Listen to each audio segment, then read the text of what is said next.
What up, everyone? It's your boy Scallowag Sam, and just looking back at the history of MMA, the Diaz brothers are real as it get. They have pushed the sport from kind of a fringe sport to something of a mainstream level with iconic moments, points in history, funny catchphrases, everything.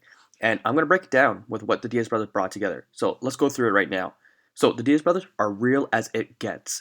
Nick Diaz with his Stockton slap, that should be trademarked. He slapped my man Robbie Lawler back in the day, and with him growing up on those fights, he was a fan's fighter.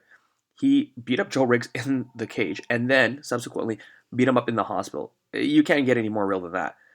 Remember, he also was a guy who smoked weed a lot and was an advocate. Pretty sure all these other guys were doing it, but he was a huge advocate of it. He got high, submitted a guy in Japan. They turned to a no decision afterwards. Then you got the younger brother, Nate Diaz, and he came up the Ultimate Fighter. And he showed that he had some balls, some real cojones.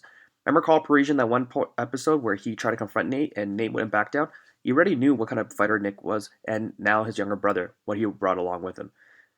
Remember, Nate Diaz always complained about not getting his money worth, what he was owed, and he always tried to back up for fighters to get increase their pay. He also mentioned that fighters are not athletes; it's two different delineations, and that they live a different lifestyle.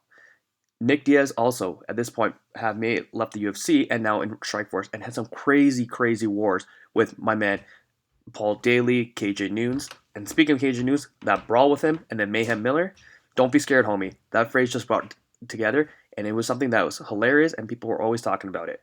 And Mayhem used it as well. When he won the welterweight championship and moved on to the UFC, that fight with George St. Pierre was something that was brewing for such a long time.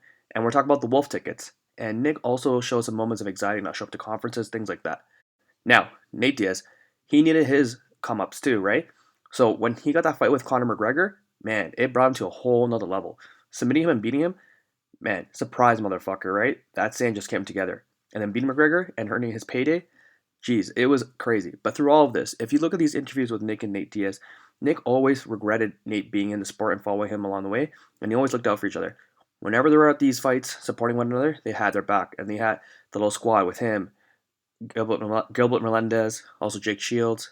So the whole squad was all there, and they kept it real always. And the fact that they were these high level fighters or athletes, I would say as well, smoking weed and beating these other fighters up, and Joe Rogan promoting them a lot. Hey, Joe Rogan's intro, dude, Nick Diaz as well. The brotherly love, these iconic moments, the fans got behind him. These were genuine guys, and honestly, I could not think of the sport without these brothers. It's good that Nate's still around and still looking for a fight. I hope Nick comes back at 1.2. Regardless if they do retire, they will be ever, forever remembered in MMA and in sports general.